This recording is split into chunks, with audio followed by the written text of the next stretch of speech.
I just had an epiphany while I was texting Lillian.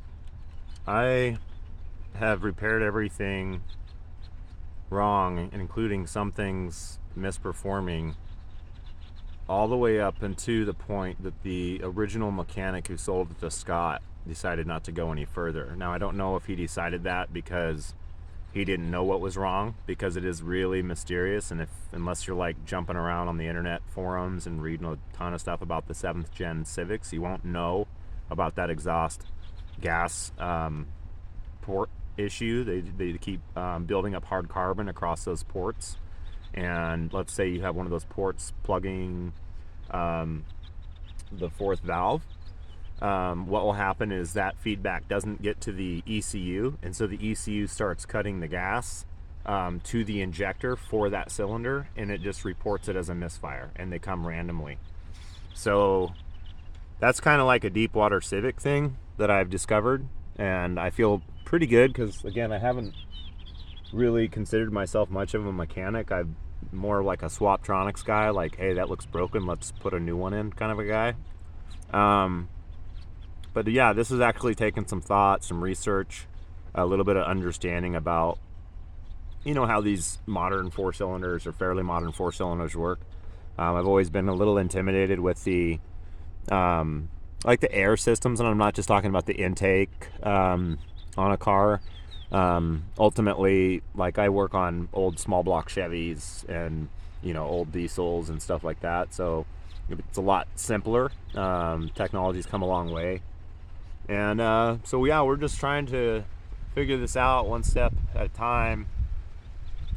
I feel like today and yesterday, I guess yesterday mostly, I was feeling kind of down because we've done all this work and the Civic's actually running better, but we're officially kind of back to square one, which is that it does still have a misfire. She's reliably starting and running and not failing. It could be timing as well. Could have been that they just mistimed it. Lily said that she got it with a hard engine light in. The AC wasn't working. Numerous things that she just kind of adopted, and I've already kind of fixed those. But yeah, we're well on our way to recovering it. I am excited. I know it kicked the holy crap out of me this weekend. It cut me up, busted knuckles, cut my leg. But that's just me being overzealous to get into stuff and like get stuff done.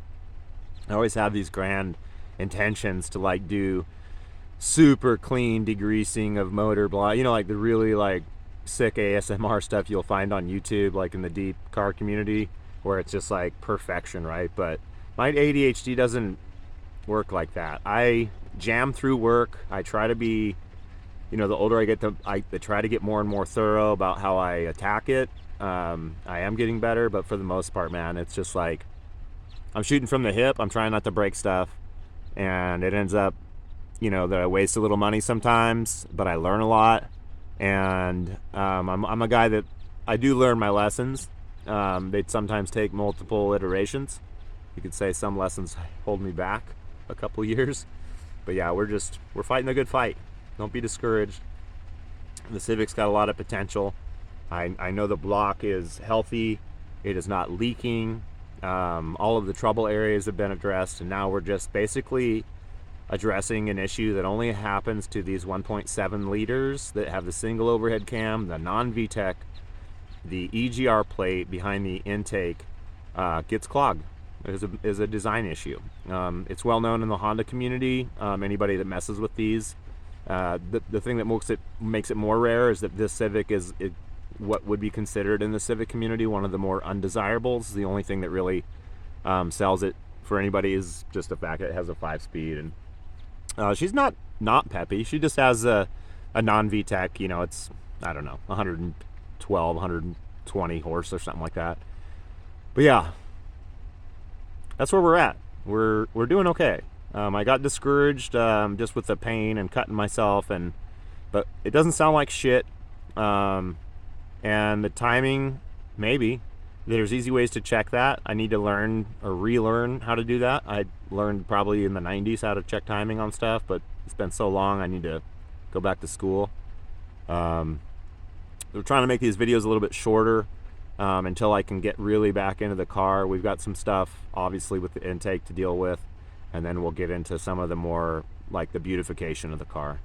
So yeah, another short video. I always forget to ask people to, subscribe or like the videos. All the big channels try to remind people to do that. I kind of steer away from the self-promotion. I do this mainly for my kids, so they have something to, I guess, revisit in the later years, like maybe when I'm out of my prime, and maybe even after I'm gone. This stuff will be here for them to revisit, and you can hear my voice and hear the inner dialogue that I always present outwardly.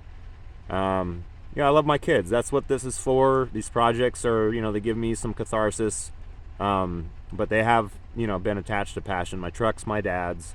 The Civic is effectively, my daughter's, by way of her grandfather. So, there's some nostalgia attached to these projects.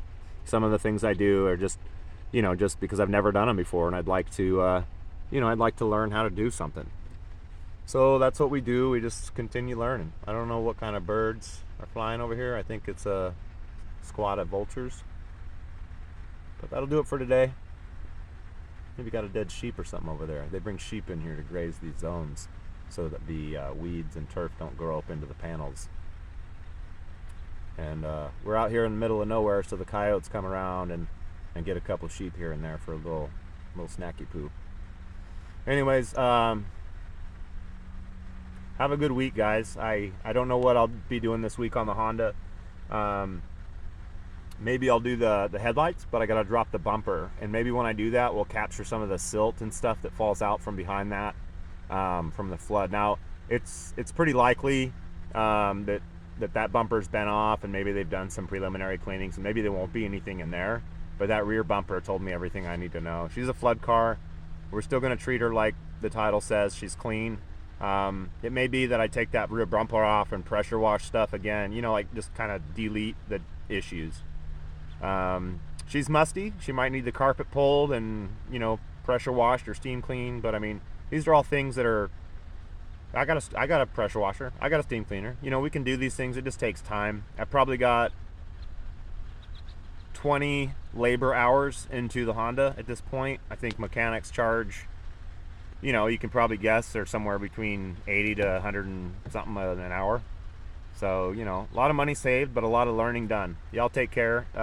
Subscribe, like the video. If you don't have a YouTube account to do that, it just takes 2 seconds, especially if you have a Gmail email account, because Gmail owns YouTube. So it's just super simple.